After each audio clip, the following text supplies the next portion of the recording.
Halo, Bakari Chambo hapa The Green Leaf Online Clinic. Unachotakiwa kufahamu ni kwamba kuna mambo kadhaa ambayo yanapelekea mgonjwa wa kisukari kuwa na hali ile ya kuzidiwa siku hadi siku. Lakini shida kubwa kabisa inatokea endapo mgonjwa amechelewa kufanya maamuzi ya kudhibiti kisukari mapema. Kumbuka athari za ugonjwa wa kisukari huwa zinatokea taratibu sana, kiasi kwamba ni ngumu wewe kuweza kujua kwamba nimepatwa na madhara kiasi gani. Yaani athari zinatokea bila wewe kujua, kwa sababu ni taratibu sana.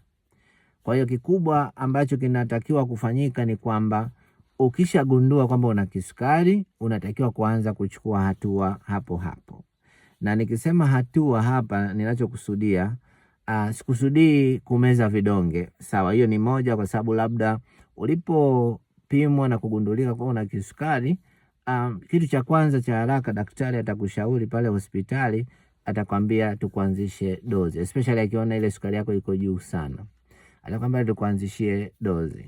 Sasa ujue kwamba kuanzisha dozi bado sio sehemu ya kuchukua hatua. Unaweza usiamini, lakini sasa ndio ukweli na nitafafanua. Tunaposema kuchukua hatua stahiki ni kuanza haraka programu ya kuweza kudhibiti kisukari. Programu ya kudhibiti kisukari kikiwa kwenye hatua za mwanzoni inakuwa kidogo ina safari fupi ukilinganisha na mtu ambaye aliugua kwa muda mrefu zaidi. Kwa maana kadri mtu anavyougua kwa muda mrefu zaidi, anahitaji kuwa na safari ndefu zaidi kwenye programu ya kudhibiti kisukari. Kwa unachohitaji kufanya ni kuanza haraka kutafuta mtaalamu ambaye ataweza kukusimamia kwenye swala la vyakula. Lakini pia kama anaweza akapata kitu ambacho ni tunaita tibalishe, basi ataongezea kwenye ile package, na itakufanya uwe na vitu viwili ambavyo vyote vinakusaidia kufanya ile kazi ya kuweza, moja, kudhibiti viwango vya sukari visizidi zaidi tena mwilini, lakini mbili, kurejesha afya kwenye maeneo ambayo tayari yameshaanza kuathiriwa na vile viwango vya juu vya sukari mwilini. Kwa hiyo kuchelewa kufanya maamuzi ni moja kati ya mambo ambayo yanawachelewesha sana wagonjwa wa kisukari na kuzidi kuugua zaidi.